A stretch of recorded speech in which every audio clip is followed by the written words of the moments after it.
Hello विद्यार्थी मित्रों, आज આપણે જોઈશું પ્રતિવર્તી વિદ્યુત ધ્રુવના પ્રકારો। આ 5 માર્ક્સમાં પૂછાઈ શકે છે। તો પ્રતિવર્તી વિદ્યુત ધ્રુવના પ્રકારો, તો વિદ્યુત ધ્રુવ તમને ખબર છે કે વિદ્યુત ધ્રુવની ઉપર ક્યાં તો ઓક્સિડેશન થાય અથવા તો રિડક્શન થાય। જો ઓક્સિડેશન થાય તો એને આપણે એનોડ કહીશું, અને જે વિદ્યુત ધ્રુવની ઉપર રિડક્શન થાય તે વિદ્યુત ધ્રુવને આપણે કેથોડ કહીશું। બરાબર છે। તો વિદ્યુત ધ્રુવ કયા કયા પ્રકારના હોય છે? तो अँ 5 प्रकार आपेला है और 5 विद्युत ध्रुवनो अपने क्रमशः अभ्यास करीशुं। पहलो प्रकार है धातु आयन विद्युत ध्रुव।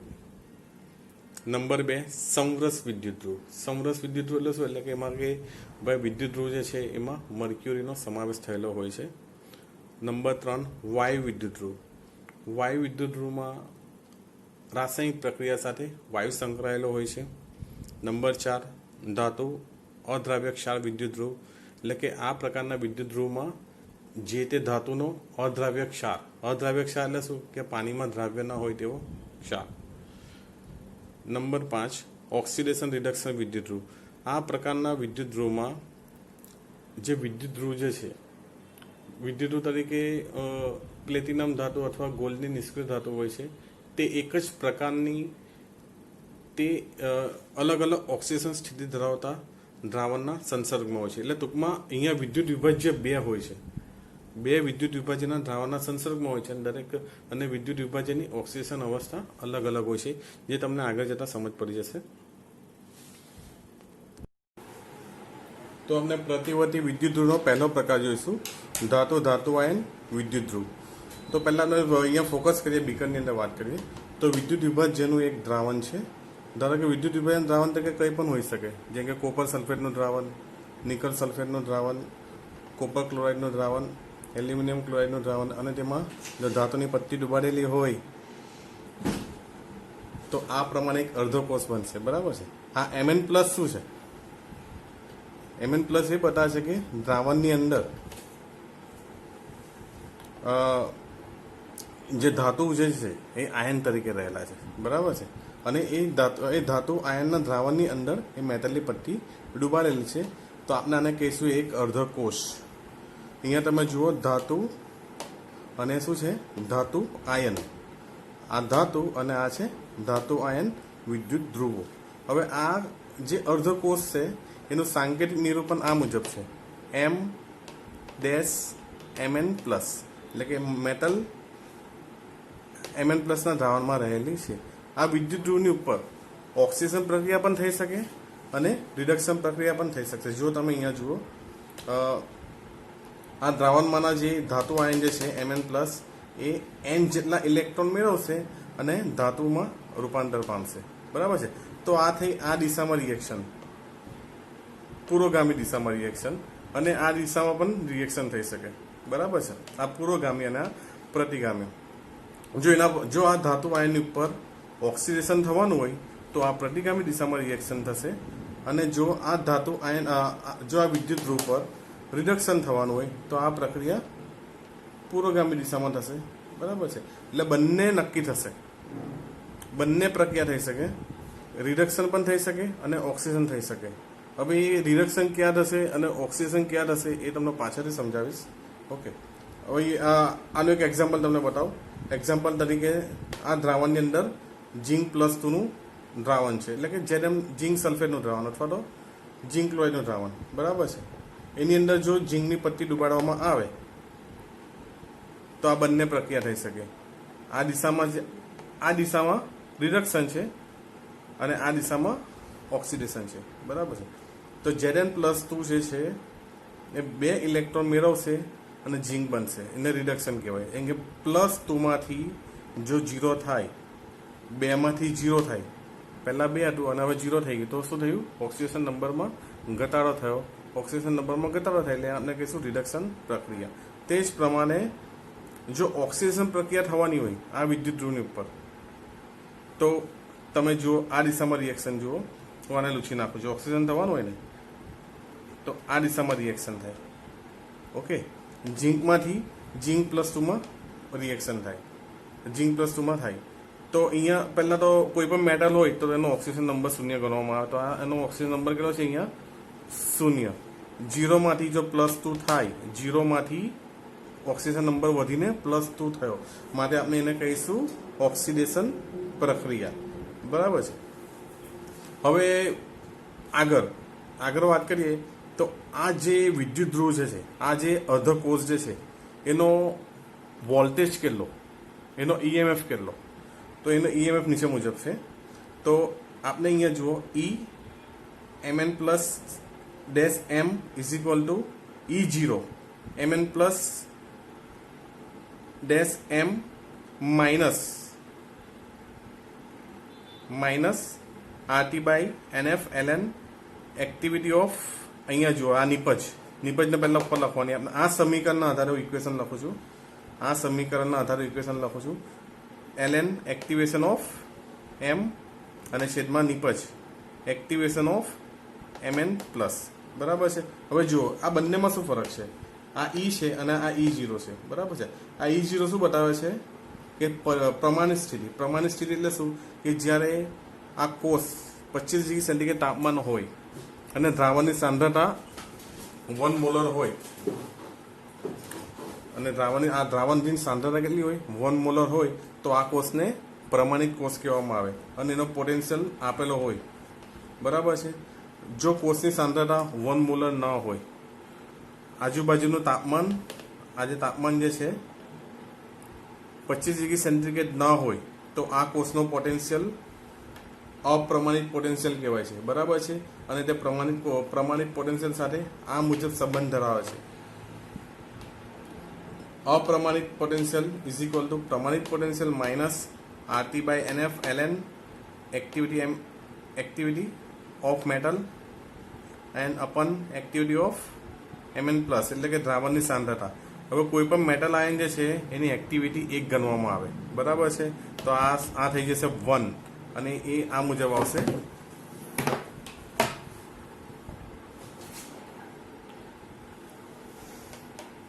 અહીંયા જો અહીંયા 1 આવી ગયું. બરાબર છે. હવે જો આનો હું અહીંયા કહું છું પોટેન્શિયલ અપ્રમાણિત સ્થિતિમાં. અહીંયા જો અપ્રમાણિત સ્થિતિમાં પોટેન્શિયલ, એ પણ હું કહીશ એને રિડક્શન પોટેન્શિયલ. કેમ? કારણ કે પ્લસમાંથી 0માં જાય છે. બરાબર છે. n પ્લસમાંથી 0માં થાય એટલે પ્લસમાંથી 0માં જાય એટલે ઘટે છે, માટે હું કહીશ એને રિડક્શન પોટેન્શિયલ. તે જ પ્રમાણે અહીંયા કહીશ રિડક્શન પોટેન્શિયલ પ્રમાણિત સ્થિતિમાં. શા માટે? કારણ કે અહીંયા 0 પ્રમાણિત સ્થિતિ શું છે, ફરીથી 25 ડિગ્રી સેન્ટીગ્રેડ તાપમાન અને દ્રાવણની સાંદ્રતા કેટલી હોવી જોઈએ 1 મોલર હોય, ત્યાં તે સ્થિતિમાં જે પોટેન્શિયલ હશે તેને પ્રમાણિત પોટેન્શિયલ આપણે કહીશું. અહીંયા R જે છે તે વાયુ અચળાંક છે. T જે છે જે તાપમાને કોષ રહેલો છે તે તાપમાન. N એટલે જે ઇલેક્ટ્રોનનો જે ફેરફાર થયો. બરાબર છે. તે આ F જે છે 96,500 કુલમ ln પેલી એક્ટિવિટી 1 થઈ ગઈ, છેદમાં કોષના દ્રાવણની સાંદ્રતા.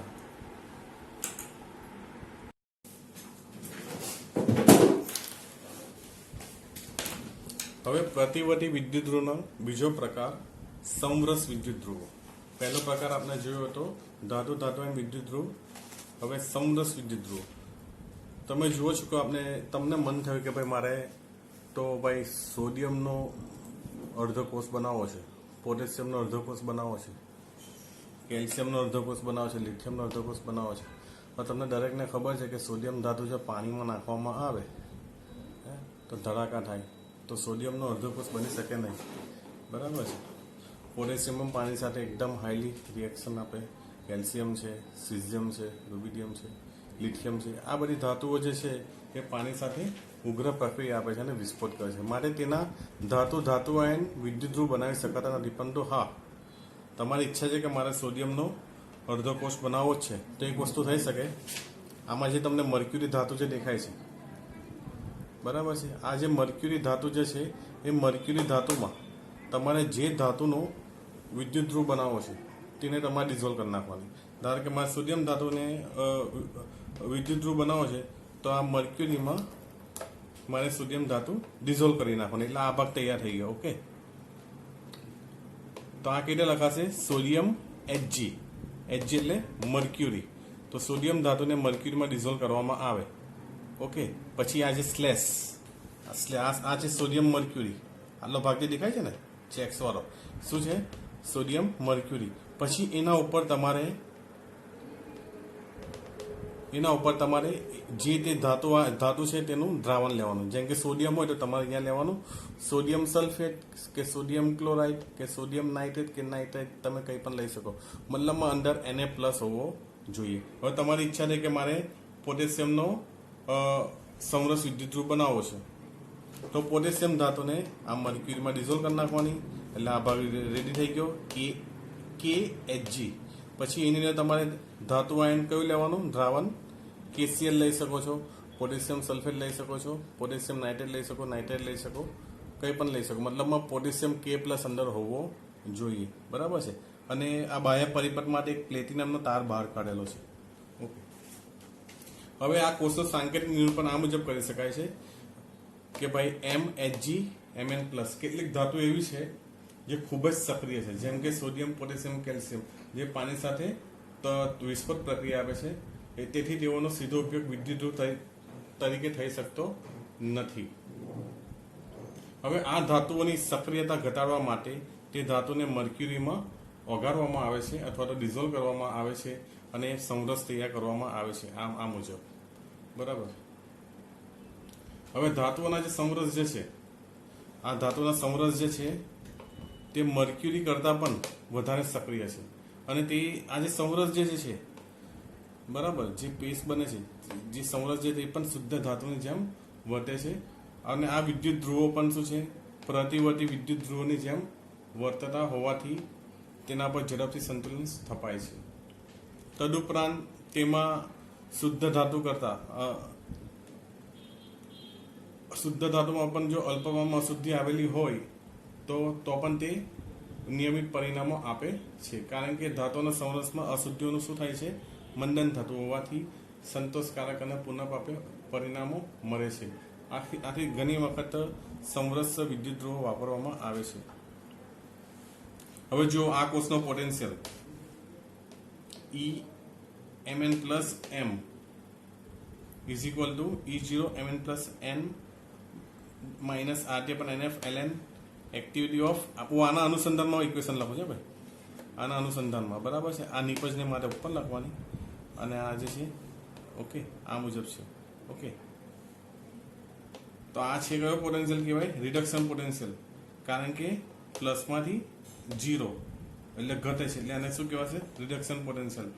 બિન પ્રમાણિત અવસ્થા E0 પ્રમાણિત અવસ્થા RT/NF. આ વાયુ શરંગ છે, આ કોષનું તાપમાન છે. N જે છે ઇલેક્ટ્રોનનો ફેરફાર, F 96500 ln, પછી એક્ટિવિટી ઓફ આ મેટલની એક્ટિવિટી, અને આ છે ધાતુ આયનની સાંદ્રતા. બરાબર છે. આ મેટલ આયનની એક્ટિવિટી એટલે શું છે કે મર્ક્યુરીમાં કેટલી ધાતુ તમે ઓગાળેલી છે તેનું પ્રમાણ. અને આ Mn+ શું છે કે ભાઈ આ જે કોન્સન્ટ્રેશન કેટલું છે તે. હવે તમે પાછળ આગળ વધીએ આપણે. ઉદાહરણ તરીકે કેડમિયમ સમરસ. કેડમિયમ સમરસ એટલે શું? એ કેડમિયમ ધાતુને મર્ક્યુરીમાં ઓગાળવામાં આવે અને એના પર કેડમિયમ+2નું દ્રાવણ હોય તો તેના પર આ મુજબ પ્રક્રિયા થશે. કેડમિયમ+2 ઇલેક્ટ્રોન રિવર્સિબલ કેડમિયમ Hg. એટલે કે આની પર ઓક્સિડેશન પણ થઈ શકે અને રિડક્શન પણ થઈ શકે. જો આ વિદ્યુત ધ્રુવની ઉપર ઓક્સિડેશન થવાનું હોય તો આ મુજબ પ્રક્રિયા થશે. કેડમિયમ Hg ઇટ ગિવ્સ કેડમિયમ+2+2 ઇલેક્ટ્રોન. એટલે કે 0 માંથી +2 થાય. જો 0 માંથી ઓક્સિજન નંબર વધીને +2 થાય અથવા વધે તો તેને આપણે ઓક્સિજન પ્રક્રિયા કહીશું. અને જો અહીંયા જો આ વિદ્યુત ધ્રુવની ઉપર રિડક્શન થવાનું હોય તો આ મુજબ પ્રક્રિયા થશે. કેડમિયમ+2 electron it gives cadmium Hg. એટલે કે આ અહીંયા જો +2 અને અહીંયા 0, એટલે કે +2 માંથી 0 થયો એટલે કે ઘટ્યું એટલે આપણે એને શું કહીશું? રિડક્શન પ્રક્રિયા. એટલે કે આ વિદ્યુત ધ્રુવની ઉપર ઓક્સિડેશન પણ થઈ શકે અને રિડક્શન પણ થઈ શકે. આ તો ફક્ત એક અર્ધકોષ છે. જ્યારે બે અર્ધકોષને જોડવામાં આવે તો એક સંપૂર્ણ કોષ બને અને સંપૂર્ણ કોષ બન્યા પછી જ એ વિદ્યુત શક્તિનું ઉત્પાદન કરી શકે. હવે આપણે ત્રીજો પ્રકાર જોઈશું, પ્રતિવર્તી વિદ્યુત ધ્રુવનો ત્રીજો પ્રકાર છે વાયુ વિદ્યુત ધ્રુવ. આ વાયુ વિદ્યુત ધ્રુવ વાયુને પ્રતિવર્તી હોય તેવા આયન ધરાવતા દ્રાવણમાં ગોલ્ડ અથવા પ્લેટિનમની પટ્ટી ધરાવે છે. આ પટ્ટી ઉપર સતત વાયુ પસાર કરવામાં આવે છે. એ એક્ઝામ્પલ તરીકે તમે જુઓ, આ અહીંયા છે વિદ્યુત વિભાજન દ્રાવણ છે. મારી પાસે હાઇડ્રોક્લોરિક એસિડ હોય કે સલ્ફ્યુરિક એસિડ હોય કે નાઇટ્રિક એસિડ હોય. આ દ્રાવણની અંદર પ્લેટિનમની પટ્ટી ડૂબાડેલી હોય છે અને આ પ્લેટિનમની પટ્ટી ઉપરથી હું અહીંયાથી હાઇડ્રોજન ગેસ પસાર કરું છું. બરાબર છે. હવે હાઇડ્રોજન ગેસ હું ધારો કે P વાતાવરણ દબાણે પસાર કરું છું. તો અહીંયા જે વાતાવરણ દબાણે પસાર કરેલ છે તે વાતાવરણ દબાણ અહીંયા લખવામાં આવે. જેમ કે એક વાતાવરણ દબાણ હોય તો અહીંયા શું લખવામાં આવે? Pની જગ્યાએ 1 એટમોસ્ફેરિક પ્રેશર. હે ને, ગેસની સાંદ્રતાને હંમેશા દબાણ વડે દર્શાવવામાં આવે છે. તો આ કોષનું સાંકેતિક નિરૂપણ આ મુજબ છે. પહેલું તો શું આવે અહીંયા? પ્લેટિનમ. પછી પ્લેટિનમ કોના કોન્ટેક્ટમાં છે? આ ગેસના સંસર્ગમાં. બરાબર છે. એટલે H2.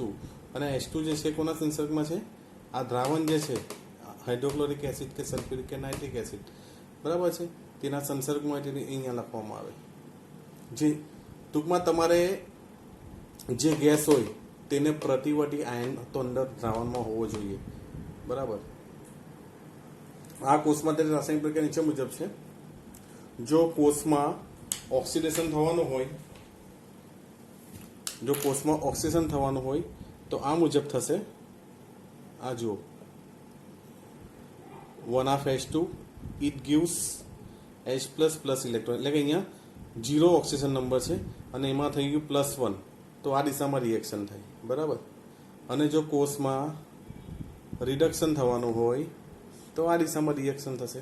H+ electron it gives 1/H2. અહીંયા +1 છે ઓક્સિજન નંબર અને એમાંથી શું થઈ ગયું? 0. 1 માંથી ગતિને 0 થાય એટલે એ પ્રક્રિયાને શું કહીશું? આપણે રિડક્શન કહીશું. તો આ પ્રક્રિયા માટે કોષનો EMF કેટલો? તો ભાઈ જુઓ, E. આ બંનેમાં ફરક તમને ખબર છે. અહીંયા આ બેમાં શું ફરક છે? E0 અને અહીંયા 0 નથી લખેલું. આ E0 એટલે શું? પ્રમાણિત સ્થિતિમાં. પ્રમાણિત સ્થિતિ એટલે શું? 25 ડિગ્રી સેન્ટીગ્રેડ તાપમાન અને ગેસની વાત કરીએ અને એક વાતાવરણ દબાણ હોય તો આપણે એને પ્રમાણિત સ્થિતિ કહીશું. અને અહીંયા જુઓ, બિન પ્રમાણિત અવસ્થા એટલે શું? કે જ્યારે ગેસનું પ્રેશર એક વાતાવરણ દબાણ ન હોય અથવા તો આ જે દ્રાવણમાં H+ ની સાંદ્રતા 1 મોલર ન હોય તો આ જે કોષ જે છે એને આપણે કહીશું બિન પ્રમાણિત કોષ. પરંતુ જો અહીંયા દ્રાવણમાં સાંદ્રતા 1 મોલર જેટલી હોય, ગેસનું પ્રેશર એક વાતાવરણ દબાણ હોય, બંને સાથે હોય તો એને આપણે કહીશું પ્રમાણિત અવસ્થા. ઓકે, હવે પાછું સમીકરણ પર આવી જઈએ. EH+H2 E0 H+H2 -RT/NF ln.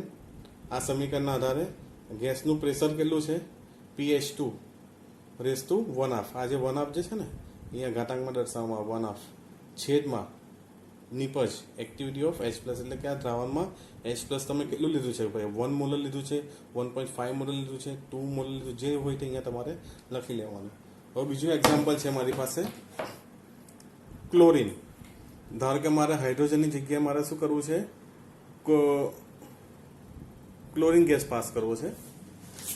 તો અહીંયા તમે જો પ્લેટિનમની ધાતુની પટ્ટી મારે ક્લોરીન ગેસ પાસ કરવાનો. બરાબર છે. અને વિદ્યુત વિભાજન તરીકે હું કંઈ પણ લઈ શકું, KCl લઈ શકું, NaCl લઈ શકું. તમે અહીંયા જુઓ, આ જે વાયુ જે છે ક્લોરીન વાયુ તે ઋણ આયનને પ્રતિવર્તે છે. બરાબર છે. ઋણ આયન Cl-. ઓકે. અને અહીંયા તમે જુઓ, આ જે H2 વાયુ જે છે તે શેને પ્રતિવર્તી છે?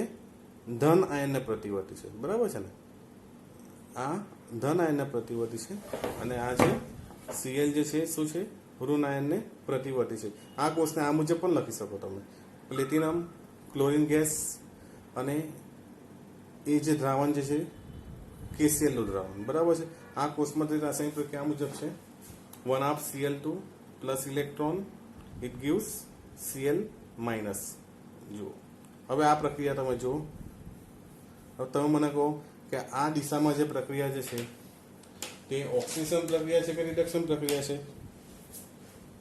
આ જુઓ, આ પ્રક્રિયા ઓક્સિડેશન છે કે રિડક્શન છે? અહીંયા જો ઓક્સિડેશન નંબર 0 છે અને એ ઓક્સિડેશન નંબર કેટલો છે? -1. તો 0 માંથી જો -1 થાય એટલે કે ઘટી ગયું, તો આ પ્રક્રિયા શું છે?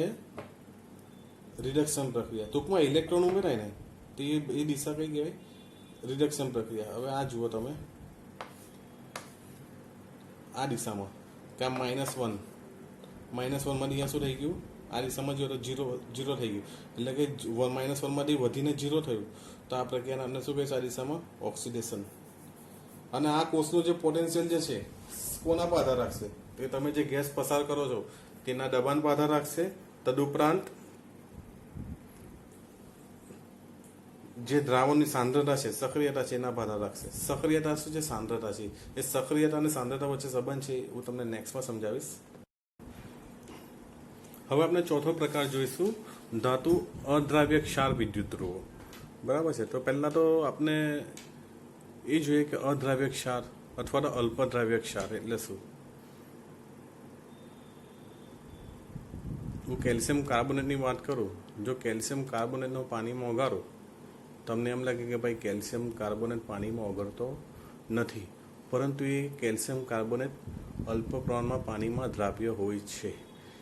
જે વસ્તુ દ્રાવ્ય હોય છે તે તમે જોઈ શકતા નથી, પરંતુ જે વસ્તુ અદ્રાવ્ય છે તેને તમે જોઈ શકો છો. તો જ તમને ખબર પડે કે આ વસ્તુ અદ્રાવ્ય છે. એટલે કે દ્રાવ્ય વસ્તુ છે એ તમે જોઈ શકો નહીં, એટલે કે પાણીમાં દ્રાવ્ય થયા પછી. બરાબર છે. તો ધાતુ અદ્રાવ્ય ક્ષાર વિદ્યુત ધ્રુવોની રચનામાં શું છે કે આ રચનામાં જે ધાતુ જે છે, હું એક્ઝામ્પલ તરીકે અહીંયા વાત કરું, સિલ્વર ધાતુ જે છે, આ જે સિલ્વર ધાતુ છે એ બે વસ્તુના સંસર્ગમાં છે. એક તો તેના અલ્પદ્રાવ્ય ક્ષારના સંસર્ગમાં Mx, જો અહીંયા એમનો મતલબ મેટલ થાય ભાઈ, Mx એટલે AgCl અને X માઇનસ એટલે કે ઋણ આયન KCl. બરાબર છે. આ AgCl જે છે અહીંયા સિલ્વરના સળિયાની ઉપર AgCl નું કોટિંગ હોય. સિલ્વરના સળિયાના હાઇડ્રોક્લોરિક એસિડના સંસર્ગમાં નાખવામાં આવે તો એના પર AgCl નું કોટિંગ થઈ જાય. બરાબર છે. તો AgCl બને. શું બને? AgCl બને. પછી એ સળિયાને તમારે KClના દ્રાવણમાં ડુબાડો એટલે આ પ્રકારનો ધાતુ અદ્રાવ્ય ક્ષાર વિદ્યુત ધ્રુવ બનશે. અને તેનું સાંકેતિક નિરૂપણ નીચે મુજબ છે, Mx X માઇનસ. અહીંયા જુઓ, આ જે છે તે તેના ઋણ આયનના પ્રતિવર્તી છે KCl. બરાબર છે. આ વિદ્યુત ધ્રુવ પર નીચે મુજબ પ્રક્રિયા થશે. Mx એટલે કે AgCl પ્લસ ઇલેક્ટ્રોન ઓક્સિડેશન થવાનું કે રિડક્શન થવાનું, એમાંથી મેટલ આયન છૂટી પડે, પ્લસ X માઇનસ એટલે કે Cl માઇનસ. આ કોષનું રિડક્શન પોટેન્શિયલ આ મુજબ છે. રિડક્શન પોટેન્શિયલ મીન્સ આ મુજબ ઇલેક્ટ્રોન ઉમેરાય તો રિડક્શન કહેવાશે. ઓકે. આ છે બિન પ્રમાણિત અવસ્થા, આ છે પ્રમાણિત અવસ્થા. પ્રમાણિત અવસ્થા અને બિન પ્રમાણિત અવસ્થા વચ્ચે સંબંધ રહેલો છે અને આ મુજબ છે નંદ સમીકરણ મુજબ Mx M બરાબર E0 એટલે કે પ્રમાણિત અવસ્થા Mx/M માઇનસ RT/F. અહીંયા ઓકે, AgCl એટલે અહીંયા 1 છે, એટલે અહીંયા 1 મેં N બરાબર 1 છે. Ln અહીંયા નિપજજો મેટલ આયનની સક્રિયતા ગુણ્યા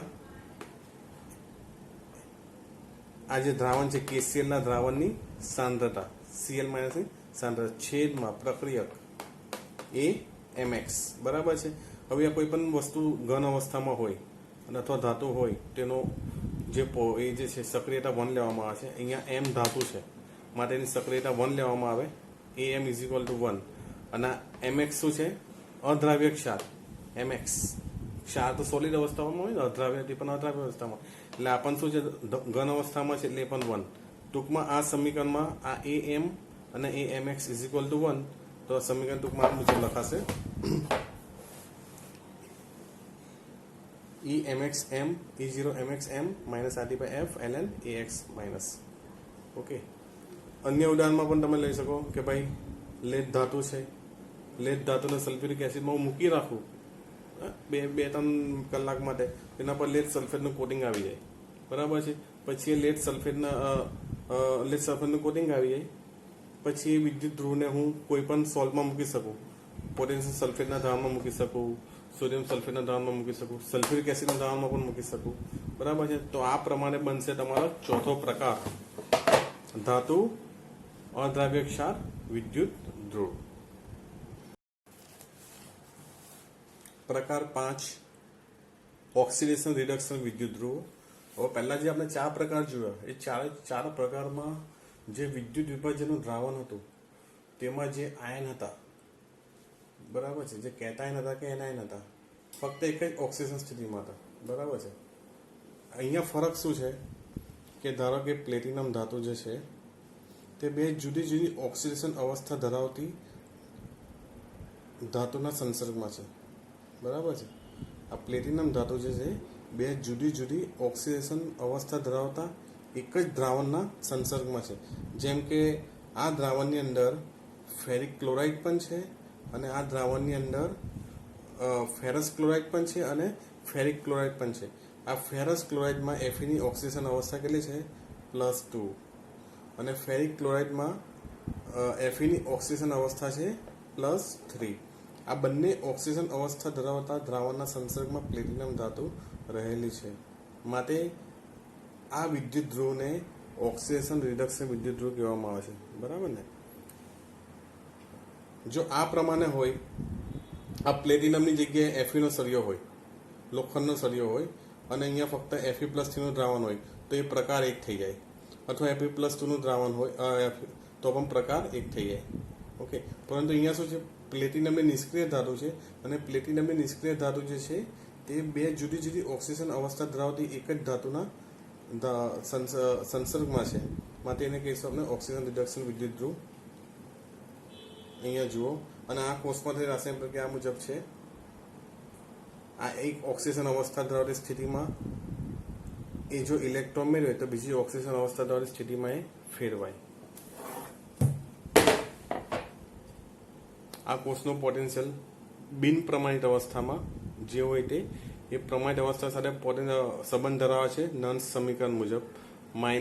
-RT/NF જે ઇલેક્ટ્રોનનો ફેરફાર થશે તે N2 - N1 અહીંયા આવશે, N2 - N1 ln.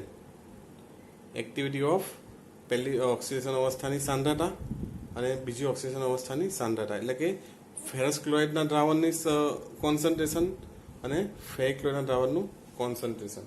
અન્ય ઉદાહરણમાં જે છે પ્લેટિનમ એ બે Sm+2 અને Sm+4 બંને અવસ્થા દ્વારા દ્રાવણના સંસર્ગમાં છે.